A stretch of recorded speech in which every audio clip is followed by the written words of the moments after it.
We have all been in the green screen of this room for about 10 seconds. Yeah. That's my fault. It's my fault. It's my fault.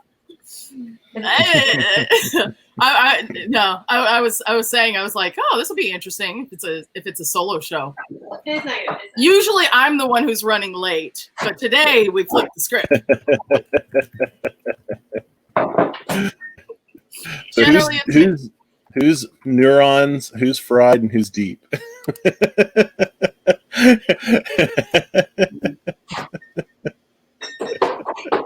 Dibs on neurons. Carlin's deep. Carlin is deep. Fascinating.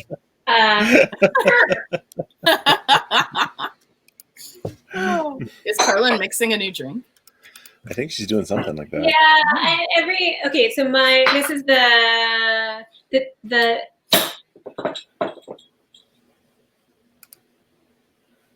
Cooking whiskey. Oh, really?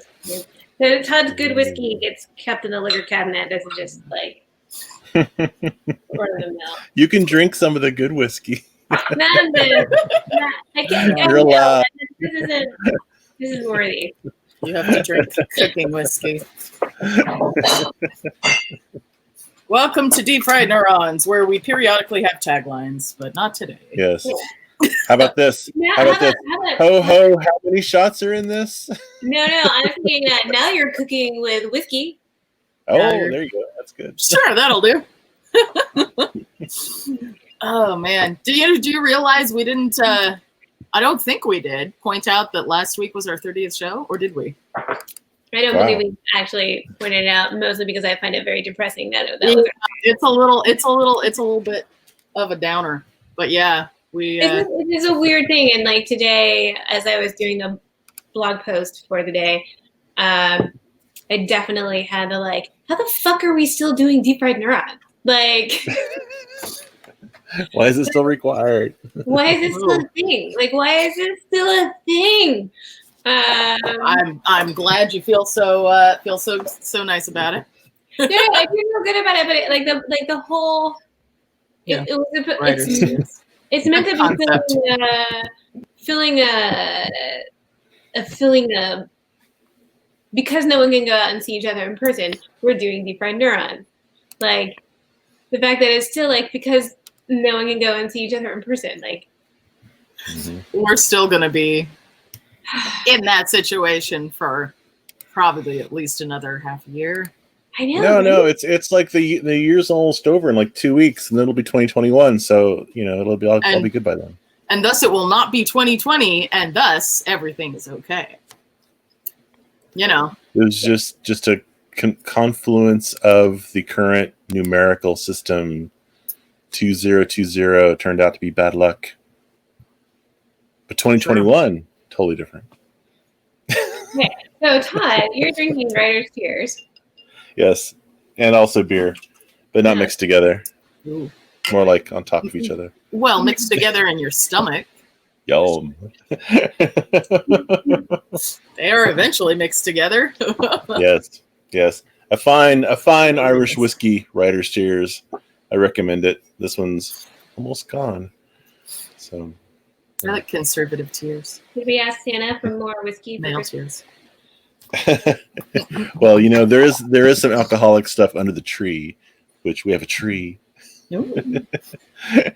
First time ever. I only have a wreath. That's a great wreath. Nice wreath. That's cool. You have a tree though. We have a tree. You've First told time me in 10 years. This, yeah. Yeah. An actual tree. Yeah, I'm very excited. It's I very need cool. to see this. Maybe next week. We will do we just decided to not do ornaments. We had some ornaments that I sort of like bought on sale like sometime that I saw them, but no, they're not really special. Although all of my childhood ornaments are up at my sister's house because that's where we historically have done Christmas is up at my sister's.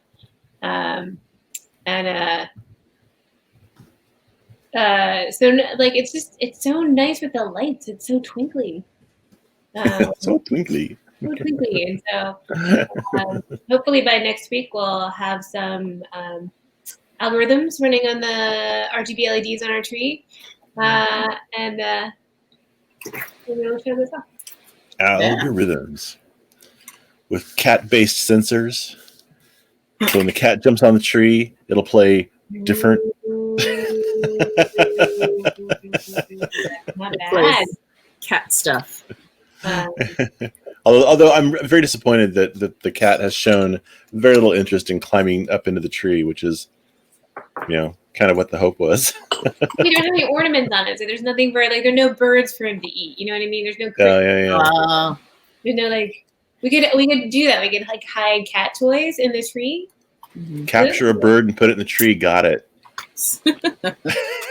Yes, that's exactly what she was suggesting. I'll do that tomorrow. I get my slingshot. So I'm drinking new overbrewed water keeper. It's more like a shrub. It's kind of very acidic. Shrub? With some half a mandarin squeezed in it, and then some of the honey syrup, and some of the cooking whiskey to make it even palatable. Palatable. Nice. Moist. Yes. How about you, Barb? I'm drinking, not that one, this one. Longboard Island Lager. You have multiple beer bottles to choose from. Kona brand. They're the same beer. I just have two of them here. Nice. Kona Brewing Longboard. I like Longboard. I like those Hawaiian can of beers. They're tasty. Hi, Jay. Hi, Jay's Jay. in the chat. Woo. Jay wonders. Anything can go with a gingerbread house if you try hard enough. Oh, well. Let me tell you. Okay, first of all. Okay. Oh, shit. Oh, we're being learned something. Bailey's kind of creamy thing if you want to do like a milk and cookies kind of vibe. Oh, that's nice. Yeah. Or you could go with like a nice whiskey. Actually, would also probably go like an Irish whiskey. Probably not like a smoky Scotch kind of whiskey. Not a cooking whiskey. Would go well. Also, you might even try something that sort of like is a spicy whippet. So like spicy whippet. No, like a cinnamony. Yeah. Oh, I'm like, they make flavored whippets. I'm sure they do. Like a nice basil lemongrass whippet. I'm sure. Like first, you do the whippet, and then you eat the gingerbread. So it's a question of like what do you want out of it? Experience. You could also do an orange drink depending on how much candy is with the gingerbread house. Alcoholic orange Julius. About like a mulled it wine could be would go interesting well. if you, he said, unless you wanted to burn down part of the house. Actually, that could be a really interesting art piece. Burning down the house. Burn part of it, like to cut out part of it, sort of like bomb, burned out house, and then like have a more sparkly anyway. Like have a sort anyway. That could be interesting. The milk and cookies. If you want something milk and cookie, like I would say, like get yourself some Baileys. Yeah, that's Jay's speed. Baileys. Yeah. Yeah. Get yourself Baileys. You could good cider. I'm not sure that I would do a mulled cider with gingerbread. I mean, I can see why one would. I would maybe do a mulled wine. So yeah, I was thinking mulled wine would be good. Yeah, I think a mulled wine could be good. But the apple juice might be a little too bright. It kind of depends on the flavor on the cider. I can see that. Yeah. But I think a little fattier mouthfeel would be. Anyway, I would now ramble on. That is what we are drinking. Anyway, 10 minutes in. yeah. Yeah, fatty mouth. Yeah. We don't get it tonight. Yep. Oh, man. I'm glad. Should we do our thanks for existing before or after? Let's do it first. Why not? Okay. What's yours, Barb? Oh, mine. I have one. Woohoo! Okay, so mine is overarchingly is if you want to do like a whole theme, it would be John Baptiste, who most folks know from the Late Show with Stephen Colbert. Yes, not the guy from Les Miserables. Yeah. Oh, that's Jean Vert. Sorry, Javert. John Baptiste and Javert. Frenchish. Valjean? Yeah, Maybe well, that's he's from New Orleans. I mean, sorry. He's the band lead. Anyway, he's the band leader of Stay Human. John Baptiste and Stay Human, and on his on the YouTubes, there is he's got like videos on the YouTubes of playing, and I freaking love his playing. He's like an astounding musician, and he went to like Juilliard, I think, and he's like just tremendously it has like this huge body of knowledge that just like all plays in together. So he's got this string of very short clips, very short videos of him playing, and it's called Festiste, that are just like little, like usually around 30 seconds mashups of like the weirdest combinations. Like there's like Scott Joplin and Destiny's Child kind of mashup. There's like a Zelda, Kanye, and Coltrane mashup, and like Disney and Tupac and stuff. And it's just like, it's like 30 seconds ish. Everything's like under a minute. Just like playing this like amazing stuff that like makes your brain like spin out into weird places. And you can't listen to this because, you know, but then there's like little cool, cute drawings all over it and stuff. And I love the camera position too, because you can then kind of see how it is done if you want to try to play it yourself. Yeah, he's playing it pretty, like he does like, and then he just walks away from it. So it's like super, super fast. That's awesome. Yeah, no, it's pretty great. And then his he's also got an album out that's nominated for the Grammys this year called Chronology of a Dream. Yeah. Mm-hmm. And I got that this week and I love it. Very cool. It's good. It's good stuff. If you've not like spent time listening to John Baptiste,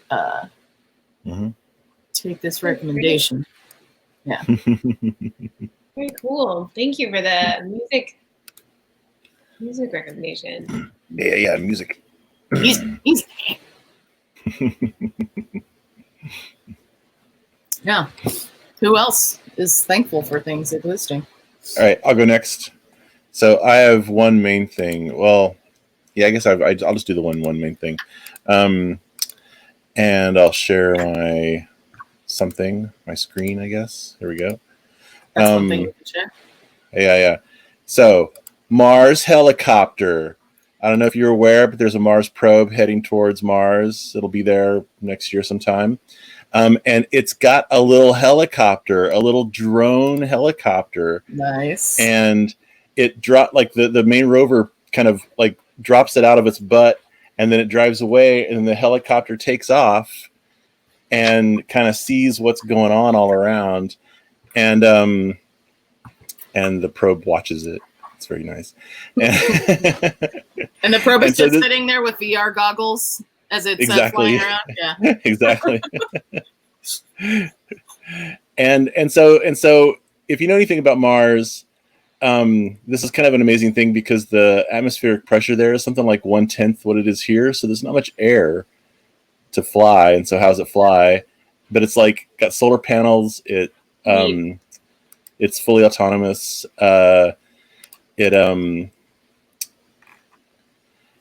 And it's totally just a technology demonstration. Like they don't expect this to actually work. They're just like kind of hoping it'll work because it could mean this really interesting, give them better understanding as to the area around where the rover is, which is kind of hard. You know, like the cameras in space can't get the resolution necessary to let the rover plan where it's going to go. Huh. And so yeah, so it's called Ingenuity, this little rover, and I just love the audacity of like, hey, let's put a little helicopter. We got some space. Let's put a little helicopter on our already cool nuclear-powered laser holding robot that can drive around and burn through rocks to like do science. And it's like science. Yeah. The rover has a companion bot.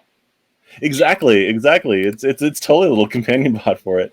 And so it'll probably not work at all because, you know, it's not like you're actually able to fly it because there's like the time delay between here and Mars of many minutes or whatever. And so AI for. Yeah, no. And so they're mostly just gonna, I think, just kind of make it go up a little bit and then go down and then go up a little bit higher and then go down. And then eventually it's going to stop working because it'll fall over or whatever. But I love the audacity of just trying it. You know, it's just, I'm all for making little cute robots that explore the universe. That's how we do anything, is having the audacity to. Like, why do we not call all of our rockets just Audacity? Totally. Oh, also the helicopter runs Linux.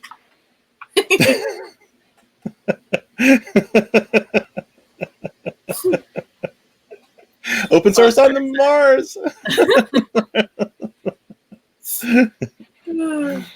So yeah. So that's mine. That's cool. That is fun. How about you, Carl and Ma? I am sharing a screen. Uh-oh. So I am equal to the LAist. And I'm keeping up with my trend of like practical things. For like the last week, I was like, oh, the food service that brings us food. I am like very grateful for them. This week, I was like, wow, the LAist, I use their information all the time. And part of why I thought I was feeling very grateful for the LAist is because, I mean, they really could not exist. In 2017, the jerk who owned the IST websites, the IS, like Gothamist, and was going to shut them down because the workers voted to unionize. And so they were all going to go away, these like local news blogs. And in LA, KPCC was able to buy the LAist from him. Yeah. And they were able to bring it back alive. And so in some ways I should be like, thanks to KPC for existing. But there's something for me that's particularly useful about like a text-based thing. Like I can like flip to an article, find an article, whatever I want to find it. I find like, you know, you can sort of go to the KPCC website and look things up, but radio is a very different medium. Mm-hmm. Yeah, they're like proper journalists, you know, they're doing real journalism. Proper journalists, they're doing real journalism, and also there's a lot of like actionable information instead of just like people like bloviating. And so for example, it gives people a heads up to like what do we know about getting the vaccine in LA, like, so if anyone has their parents in the nursing homes, just so you know, the nursing homes are going to be getting those delivered to people directly. They won't have to like go somewhere to get them. That's good. That's awesome. Yeah. So it's just like really like This was just really written in a very, very practical, Mhm. practical way. And then for me, I also used their local food guides to sort of think about gifts for people.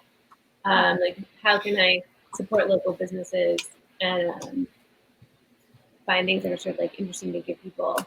Yeah. I gave some people this hand sanitizer from this one company. That's like in the nice. Yeah. Did you know that there's a company in Los Angeles that makes gin? Well, now you do. Yeah. There are a few. Actually, there are a few. You can go broke buying like hand Habanero sanitizer hot sauce. every distillery. But there's a big range of things, and I'm like really, really grateful for that. Like how to not buy presents off Amazon, like Totally. for the people, and it's nice because you can give someone something like this is from LA, like even without having to like go out and shop for it. So yeah, this is to me, LAist totally fulfills the spot that LA Weekly used to serve. Like, I don't know, like you guys, this is kind of like before your time, because LA Weekly around like the early 2010s got bought by some right-wing consolidation thing. But like, it used to be LA Weekly was the awesome, cool periodical for Los Angeles to figure out things like this, like cool places to go, cool places to shop, actual journalism, like holding the politicians' feet to the fire when things weren't going right in LA, and they're nowhere. so LAS is like so much more that than LA Weekly ever was, and plus they have fun, like what's the best burger. I'm trying to remember where I read it. There was a really interesting article about this one person who was trying to do a local paper.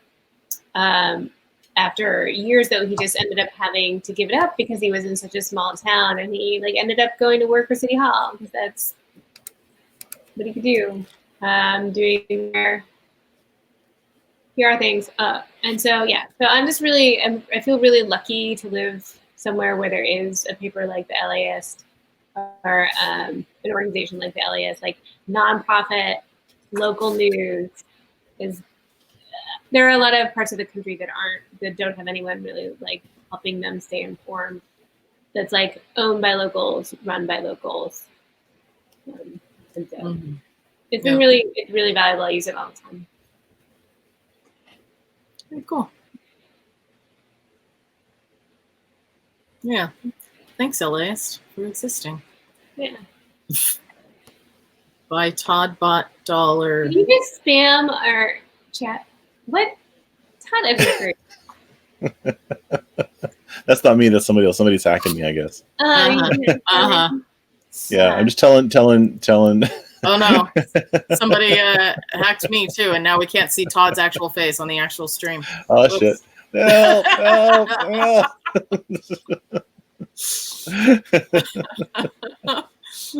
just trying to give some place for Jay to shop. He wants to shop where I shop. Todd's for a lower price of free. Here's the question: I would not put it past you. Do you have a buy.toddbot.com? I do not, but I have a buy.thingham.com. I mean, I think it'll probably resolve. Let me see. I forget if I still have my wildcard installed. We're not. All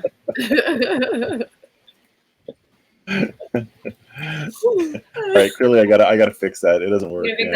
Oh my gosh, it's gonna start having just like. All right, mute your computer if you start. But buy.thingham.com works. 2 weeks in a row now. Not a sponsor. I mean, not really. Well, it's kind of sponsored by Thingham. Kind of, yeah. You can get one of these. Actually, if you go to Amazon, it's cheaper on Amazon right now because I have a coupon code running on Amazon. And I forgot to put one up on our website because I'm not a very good businessman. Businessman.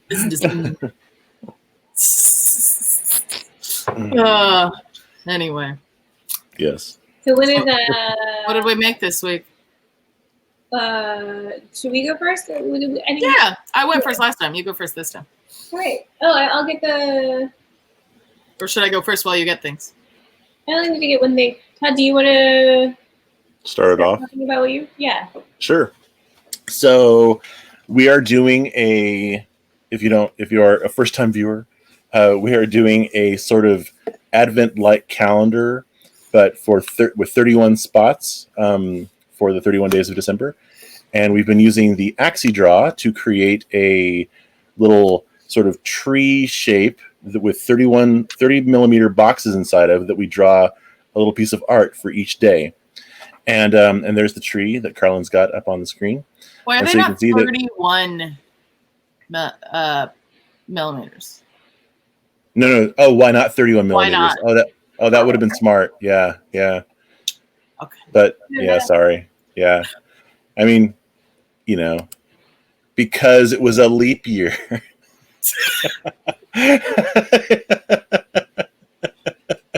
It's a bit of a jump there, Todd. Yeah. And so each day of our little calendar is the numeric day somehow. So like, some of them are very obvious, like my 4 and my 9 are very obvious. But some of them are a little bit more lyrical. Like, Carlin's 8 is a tesseract, which is an 8-pointed 4-dimensional object. And my 6 is a series of 6 hexagons, which are 6-sided objects. And so for this week, I've also got visual aids. Haha. For this week, I decided to play around with doing fill. So with the Axie Draw, it's basically just a pen that scribbles. And so for the 13th of December, I wanted to do like a Black Cat 13. And the way you do fills, you just have the pen kind of go back and forth.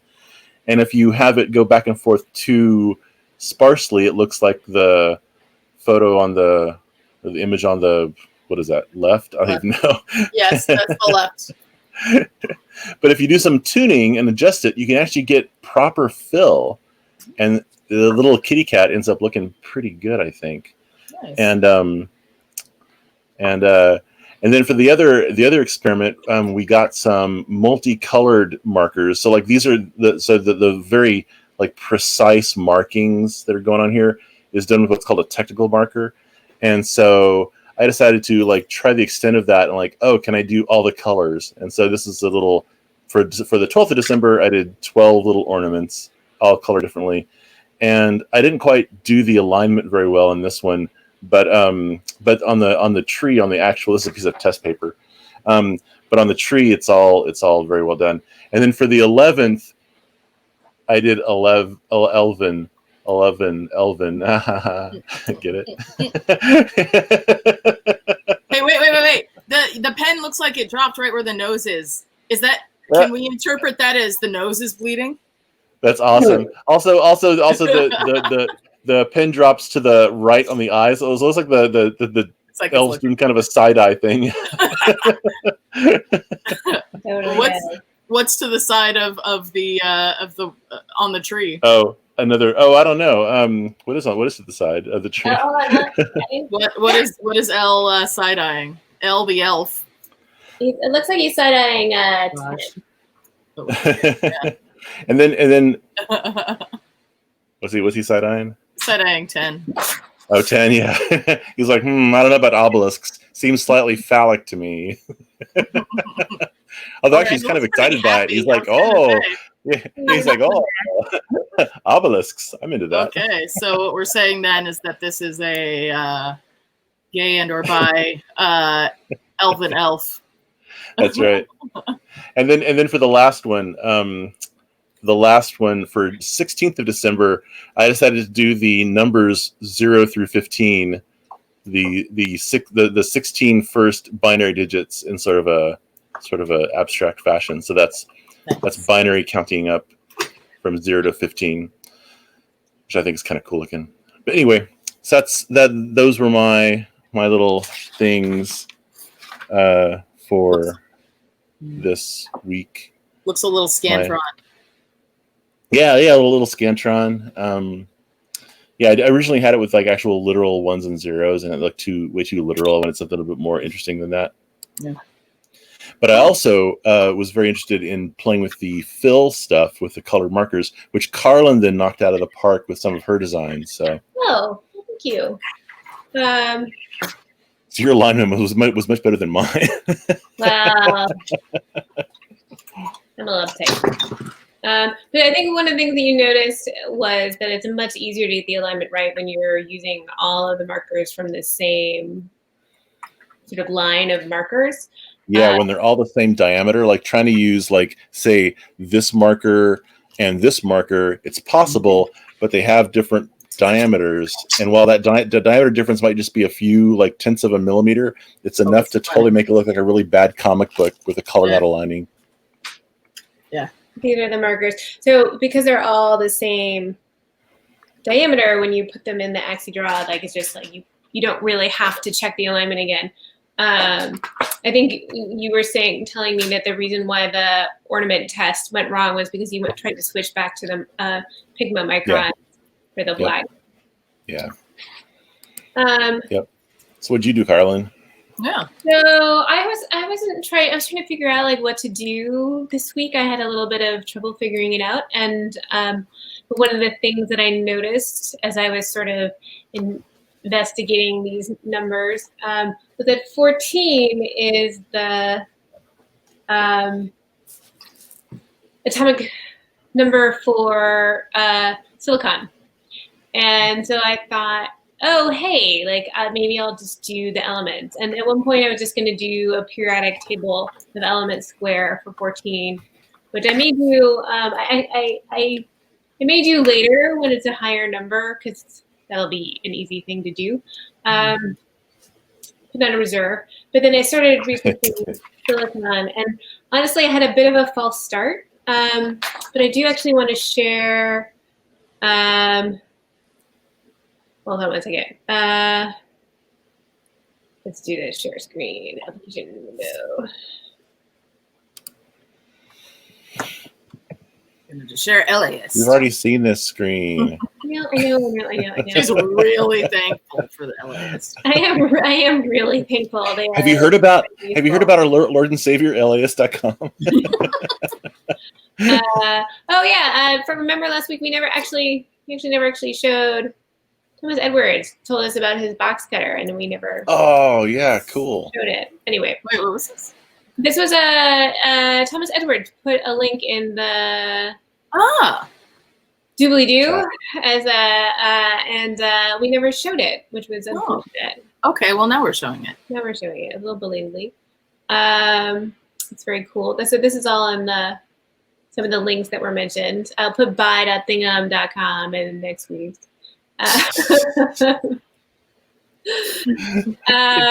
Presents. So part of why I thought about the elements is something I don't know if anyone's ever seen, but sometimes there's like you can get these periodic tables that are wooden shelves that have little holes in them, and you can put little elements, put samples of each of the elements in them. It's sort of like a super fancy thing to do. And so that's sort of related to me to Advent calendars. So this is sort of those themes synonymous to me in a way. But anyway, so I was looking at silicon, and I was reading the Wikipedia page of Wikipedia, and they mentioned that some things, including radiolaria, their whole skeleton is actually made out of silicon instead of calcium. Wait, what's radiolaria? Radiolaria are a type of plankton. Right. Zooplankton. And they the skeletal remains of some types of radiolarian make up a large part of the cover of the ocean floor as silicate ooze. For some reason, I just like love that. Like, and when you go to Salacious ooze. there's another phrase that's even better. That's even better. There was like paleological ooze. It was something. That's his cousin. Paleo ooze. That's the phrase. So I kind of like really wanted to do something that was about the radiolarians for my 14.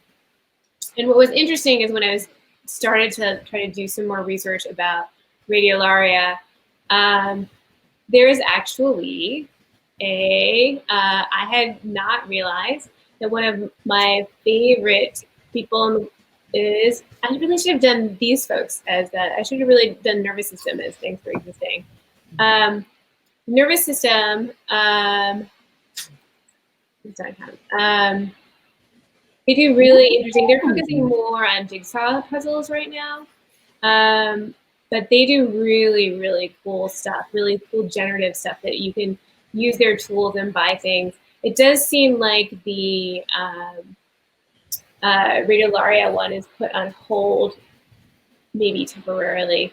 But they have this tool that you can go in and start to make different things happen. So, that's so cool. It's just really neat. It's really cool. So I spent some time playing with it. But unfortunately, I wasn't able to make anything that I really thought would work well in the 30 by 30 thing that was really actually evocative of an actual radiolaria or of the number 14. I have, I guess, these were some of the things that I came up with from their tool. Sorry. Oh my goodness.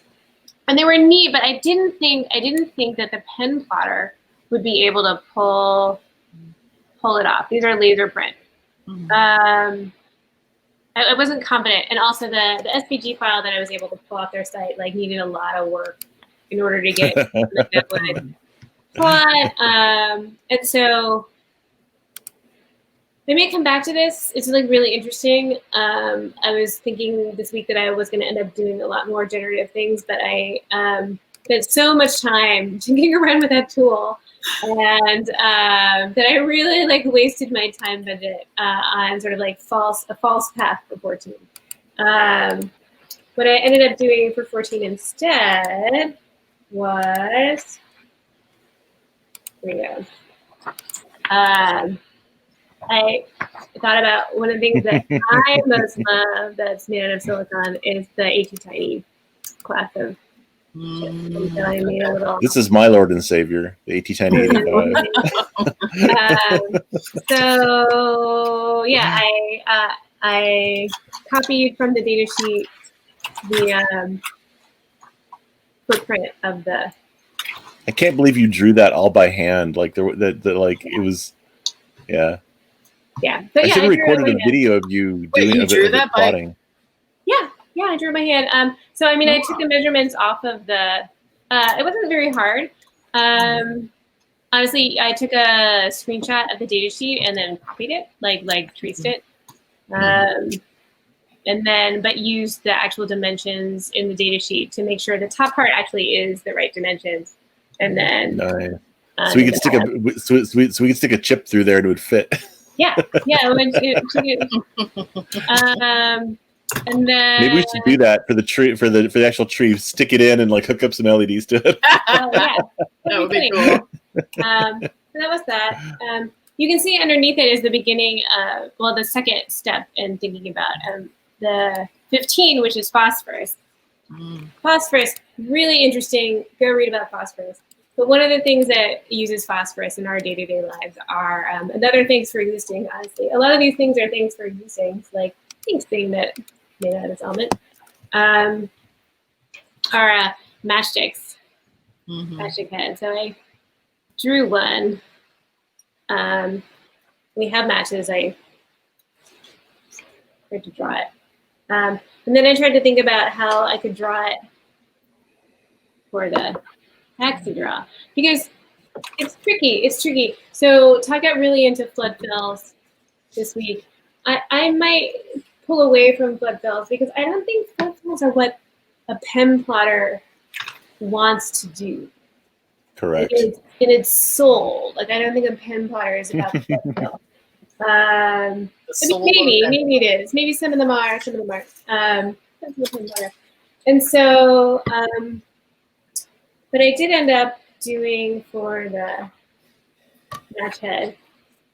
So there's colored pencil in the background with technical marker on top. So that's what it's looking like. Sort of looks like a matchstick. Could have, if I had more time, if I hadn't spent so much time doing radiolaria, I might have had more time to do more with the match head. But and then the last one is chlorine. And so chlorine, 17, I wanted to riff on the logo. So these are laser printed again. This is where I started. These are sort of riffs on the like bleach. Yeah, on the bleach, on the Clorox bleach logo. You go look at the Clorox bleach logo. And so, but then when you move it over to the plotter, it becomes a little trickier to make it look right and feel right. And so the flood fill one is nice and it's good, but then on the right, the one where you can sort of like see the hatch mark makes the 17 pop a lot more. So that's the one I went with, the one on the tree. And so the thing that a pen plotter can do is it can make tiny little things over and over again without getting tired. Versus say like something that's a screen fill, like when you do a laser printer or when you send something to the printer, or where it's like spraying with a nozzle, or you're doing actual silk screening. Those are mediums that want to be filled. And so what does it mean to be working with a medium that doesn't really want to be filled? He wants to just obsess. He wants to be obsessive. So going forward, now that we have these colored technical markers, what does it mean to be working with a medium in a tiny space that like wants to be obsessive? And so in some ways, this 14 was the best thing. So I did that font. Clean. I made that font. It is. Those are just single strokes. So you drew the C as like a curve, and you drew the V as a two lines. And, yeah. So really, for the C, actually, I took a circle and punched a hole in it. Nice. But because that was sort of like along the rude technical font. Punching. So I'm interested in the idea of like working with the plotter to be what the plotter wants to be, which is something that makes long, continuous strokes or lots of little perfect gestures, perfect tiny gestures, instead of like these flood fills. Because when you're working in something, when you're working on your computer, it's so easy to do, just like fill, let's like change the fill. Let's like make a fill to get your impact. And it's not what's, I'm feeling very much like my mother's daughter. My mom gets very tired when she watches the VCR blink. She's worried about it getting tired. So I like look at the plotter, like having to do this like fill. Like, I'm tired for like not a lot of like I don't know, like is this? It's not the best use of your time. Is this the best use of like your skill set, plotter? I don't know. So anyway. We'll see, but I mean, honestly, now that we have technical markers, I'm just like killing everything. Woo! No, gotta use them up. I know. So that's No. we use them up. Yeah, no. I mean, also one of the things I like about the plotter is that it does this this hatching thing that looks old timey in a way. Like it looks kind of like what is it, like letterpress or no woodcut? Looks kind of like woodcut. But it's like a robot. It's a robot doing a thing that looks old timey to me. So I like the juxtaposition of those two feelings in my brain as I'm watching the plotter do something. Yeah. Yeah, that's cool. And we got to listen to the servos go. Zzz, zzz, zzz, zzz. Speaking of servos, Barb. Speaking of servos, Barb. Yeah, so I continued. I wrote. So I continued working. Sorry, I just noticed how long you guys let me ramble on for.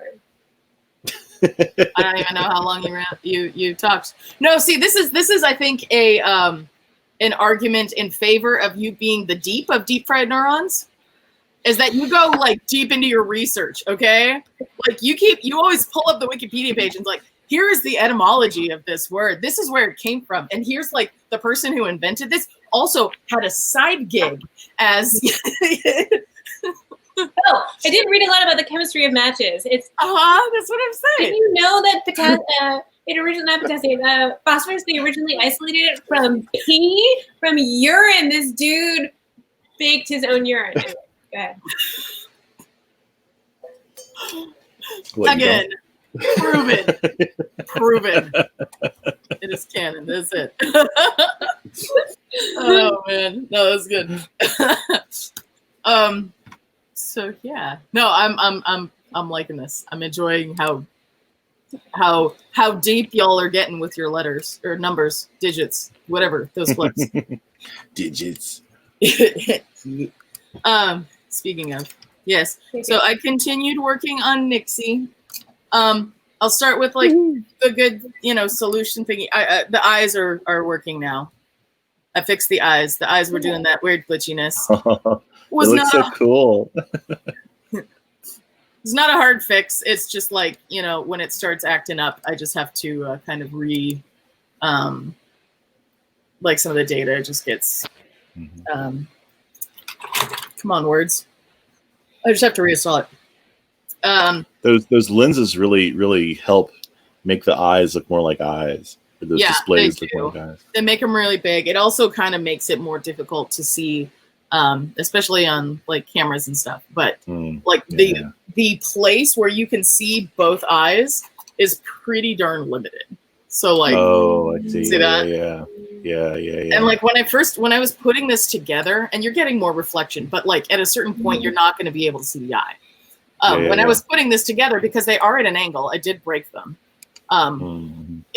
The way you're supposed to be able to do. I had to figure out just what angle I could get to like maximize view, but also to have like sideways things, because actual octopus eyes are really more on the sides, but I wanted to be able to like let you see both of them at the same time, because freaking cute, So I'm like, okay, how do I split this difference? So yeah, I fixed the eyes. The eyes are fine. That was not challenging. The thing that was challenging, and I wrote more about this that's in the blog post, I kind of went into weird detail about this crazy metaphor with coding.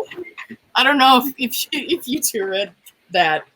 I don't spend a lot of time doing coding stuff, and I have relatively little experience. And so, like I was talking about how trying to get my mind into that place is hard because I'm not fluent in it, and it takes me a lot of time. So like because I was looking at what I actually got done, which is to say what I got done was I pretty much got back to where I was before. I got like my Pi Zero with the servo bonnet on it, and I got it like I had it set up before, way back when I was working on Nixie before, so that I could like VNC into this and not have to deal with screens and whatnot. And unfortunately, I've changed my Wi-Fi since then. Yeah. And I don't actually have a good functional, like, full set of everything. So, and then I have to like dig for it all. So I spent a fuck ton of time looking for all of the, like, the little freaking adapters that you need. Because to plug USB in, you need like the micro thing to USB. You need like the little mini HDMI to the other one. And then like I had a somewhere like a USB hub that would work for it, and I can't find it for the life of me. I eventually managed to get it back up and get the password for get it on the new Wi-Fi, get it on the new on the new thing, and get connected into it, and run the tiny little blip of Python code that I wrote before, just to see that this servo actually works and turns. And I did actually get to, like, my biggest thing that I wanted to know really was if it would be strong enough to pull the arms. That was like the biggest thing I wanted to just get done, so that I would know that it could pull these. The code was wrong. Like, I couldn't, I didn't get to the point where I could actually make it, do what I wanted it to do. But I did manage to make it like tangle itself all around it, and it curled these all the way up. So I'm like, hey, you know what? I'll call that success. So the progress that I got done is getting back to where I was before. That's huge progress. No, I mean, yeah, anyone who works, particularly I would say physical computing, almost more than a lot of other mediums, is getting it to just work the way it worked before. Yeah, because like with just software, you can just like check it out at GitHub again, but with hardware. Even like with woodworking, it's not like your cutting board stops working. Like, you know what I mean? Like, or your chair stops being a chair if you don't like upload the firmware. Like physical computing in particular, where it's the mix of software and hardware and whatever, it can be really, so I think, like anyone who does this, like, understands that that's a lot of progress, Barb. Just the software side is so much. It's nowhere near as like built in at this point as the hardware side. Like, I can manage software, and I also want to manage that embedded software, Barb. Embedded software, which is what you're doing, is like even harder than normal software, and so you should give yourself like a real like. You're like, software's not my thing. Like, yeah, so you're just doing the most hard kind. Like, I do have that problem. I tend to be like, this is the idea that I want to do, and it winds up being the thing that it's like beginners not knowing what they can't do, and so they wind up doing like really crazy cool things because they don't know that you're not supposed to do that. But yeah, I've got some I was hoping I would have more progress really done by this point, I guess is the short version of it. But there are things on my list of what I wanted to do for this by the end of the month that I can cut off. Like if I don't reprint the head, that's fine. I mean, like there's spots you can tell like where I dremeled into it. I get spots for like the buttons and everything that fit here. And it's like, okay, would it be nice to reprint this so that it didn't have that? Sure. But it works just fine as it is. And I mean, if I really wanted to, I could go over this and cover it with some other material. I could paint it. I mean, I might just paint the body. But yeah. Character is the scars of living through 2020. Well, if it's any consolation, Barb, I also have a Raspberry Pi here that I'm currently struggling with. It's like the Pi Zero is so frustrating because it's like look how tiny and awesome it is.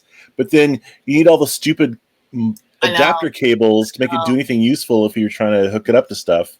I know. And it's like, okay, maybe just use a normal Raspberry Pi, or maybe just use an Arduino. I don't even know. This is the thing, though, is I was the idiot who said, "Oh, I'm gonna make it all fit in this little thing, so I have to do something tiny. Like this will fit." Yeah. Wait, I wonder, can you use something that runs CircuitPython? Maybe.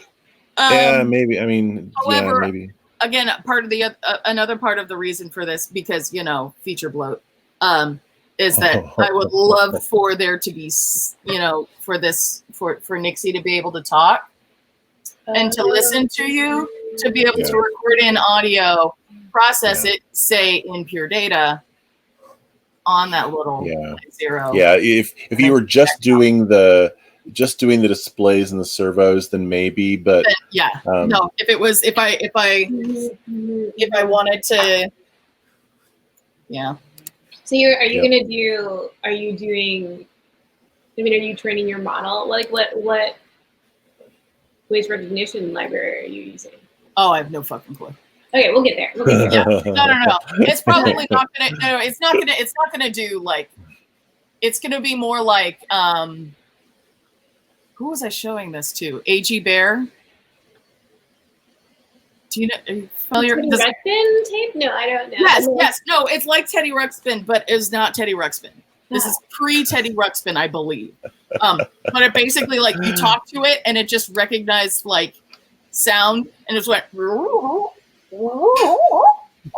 see what you're saying. It's just an audio filter. Got it. Some kind of process. You're not gonna like have a model that looks for a particular. There'll be some DSP in there, and it'll just like kind of crank stuff through, and maybe add bubbles, and, make it sound like not the same words, but that it is talking back to you. Voice. Yeah, it's not gonna have a deep voice. Something. Oh, so it's gonna mock me every time I talk to it. I'm like, hi, little thing. It's me. It'll be cute. Whatever it is. It'll be cute, actually. I'm totally confident that what you audio person that you are will make it. It'll be fun. Wonderful. Yeah, that's part of the other reason I was like, I just want to do it with pure data because I want to play with pure data. Yeah. Totally. I used to do Max MSP stuff all the time, like live performance programming stuff. Nice. And that was fun. There is nothing pre-Ruxpin. Yeah, pre-Ruxpin, man. Oh man, I was all about Teddy Ruxpin. I'm a little too old. I'm too old to have like had a Teddy Ruxpin, but I kind of wanted one anyway. I think Teddy Ruxpin is at my parents' house, but I think I have the books here. I have the books here. Like the books that go along with the tapes, which I also actually might have here. I don't know. It's possible. If I do, there is one thing that was pre Teddy Ruxpin, and that was the 2XL robot. Oh no! That played 8-track tapes, I think. Yes, it played 8-track tapes. Who's gonna pull this video out? I kind of want to do this. Oh man! It's Speak and Spell, yeah. Yeah, exactly, yeah. So just bolt a Speak and Spell onto it. There you go. So that's Nixie. I have one other thing though. Yeah, let's see it. Oh, the song. Yeah. All right.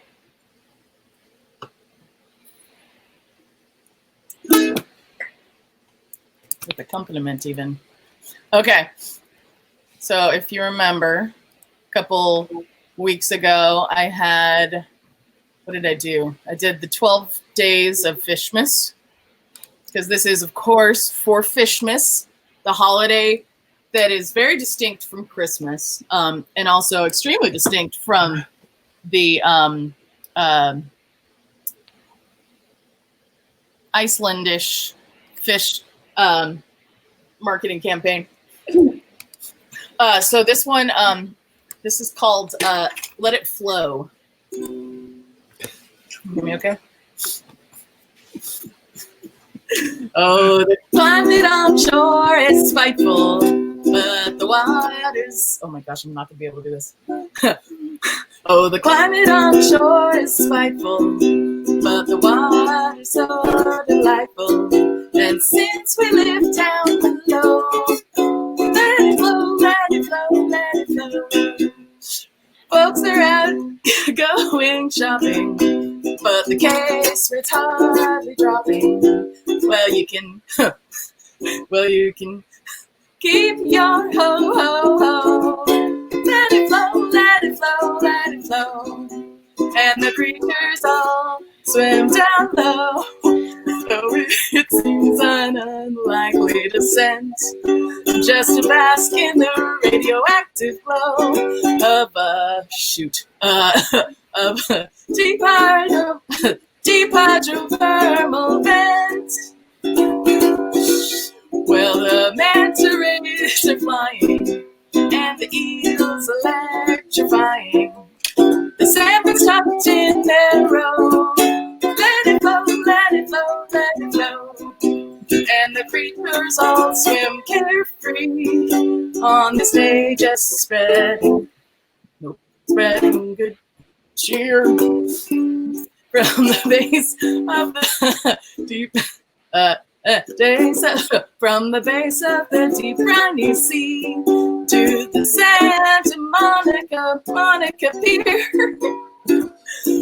Well, the manta rays are flying, and the eels electrifying. The salmon's tucked in their row. Let it flow, let it flow, let it flow. And since we live down below, let it flow, let it flow, let it flow. Oh my gosh. Barb, that's amazing. That was amazing.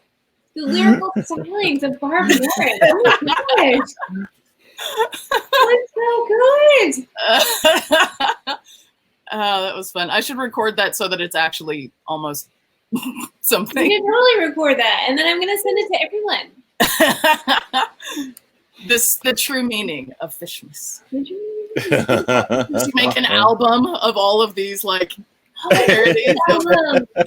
Yes, you need Should've done that. Album. Like, a Christmas album. I've always wanted to record, like, for my channel, sitting out on the beach on Christmas with my ukulele playing "Let It Snow" because I am that kind of an asshole. I'm exactly that kind of an asshole. Everyone in Australia is that kind of asshole because it's the middle of summer for them right now. Yeah. And they're like, it's a summer holiday, which I think is so interesting. Yeah. At the summer camp that I went to,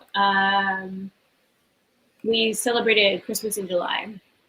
But apparently that had been started by some Australian camp counselors. That's awesome. And I didn't realize that. I didn't realize that until decades later when we watched a Miss Fisher's episode where the Australians were doing Christmas in July because that's the middle of winter for them. And I was like, oh, it's a thing. It's a thing. That's interesting. So that they can actually have a white Christmas, kind of. Yeah. Not bad. Yeah. Yeah. Interesting. Anyway, so I am doing your Dock of a Bay. I think it's like I think it'll be really big in New Zealand and like thanks New Zealand for being great. Yeah. Oh, cool. Oh my God. This is my goal for you, Barb, to be big in New Zealand. To be big in New Zealand. Your Fishmas album to be like #1 in New Zealand. Does that mean I get to go to New Zealand right now? I know. Yeah. That'd be good. Yeah. It's like the one country on the planet that's doing things right. Well, there's a few. Yeah. There's not a lot. But they also have hobbits. I know. They got freaking hobbit houses. And sheep. To make a hobbit house. No, there's other kinds of houses I would make before a hobbit house. But a hobbit house. That. Yes. With that. Sounds like a fascinating discussion that I want to hear way more about, and that would be launch us into our second hour of Deep Fried Neurons. Say what now? Some other time. Some other month I'll spend the month making like models of dream houses or something. Oh, Yeah. either virtual or actually physical. You ones. might start a little bit of that in January. Well, I have a theme for January though too. I mean, if you want to start that, No, I mean, but like it's sort of in terms of it is a little bit, yeah, like spaces. yeah. I don't know if y'all are gonna do the same thing for January as I am. We don't know yet. I think Okay. we'll find out about January. Mystery for everyone. Yeah. Yeah. Secrets you can't know yet. To be doing a Christmas Secrets. happy hour with you next week, Sarah. Hmm? I'm very happy to be doing Christmas happy hour with you next week. Get to show off our presents and our tree. Yeah. So yeah, next week is Kristen. We'll have first thing. We will be having a proper capitalist holiday. Yes. We will Buy more things. At the time, at the current small household. Yeah, we gotta try to find. I gotta try to find kind of Christmassy beverage. Do you have any tissue paper? No. There's a reason for this. Do you have tissue For paper the in your Christmas house? beverage. I have tissue paper, but Carlin, tissue paper's not a beverage. No, I know. Okay, this is Okay, go ahead. Continue. Okay, so we're gonna have stockings this year. And how we're having stockings this year is by me going around my house, our house, and stealing things from our cupboards and putting them in tissue paper and then putting them in a stocking. Carlin, where's my toothbrush? It's in your stocking. Oh, honey, your spare toothbrushes, your like backup toothbrushes. Because this is like the stockings that we had a lot of times were like drugstore items and like stuff that we were going to need in the future anyway. Floss and hand sanitizer have made appearances in stockings in my life before. So I'm gonna say maybe we'll talk about this maybe on Wednesday. Maybe we should do a deep fried neurons stocking. So if you have tissue paper, we can take stuff that's already in our house that we are like, this is the thanks for existing for next week. Like a Blink One, for instance. Yes, our thanks for existing stocking is things that exist in our house that we're grateful for. Thanks for existing. Yes. Hey. Yeah, bottle opener is very important. Or any bottle. It's a spark fun bottle opener. Oh, it is a pinky. Oh, It's a freaking spark fun bottle opener. Spark fun bottle. I totally missed that. That is. I have absolutely no idea where I got that. No clue. USB power meter. Sorry. Alright. Anyway, Are we so done yet?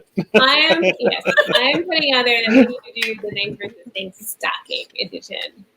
Okay, I'll see. I'll find a sock and stick things in it.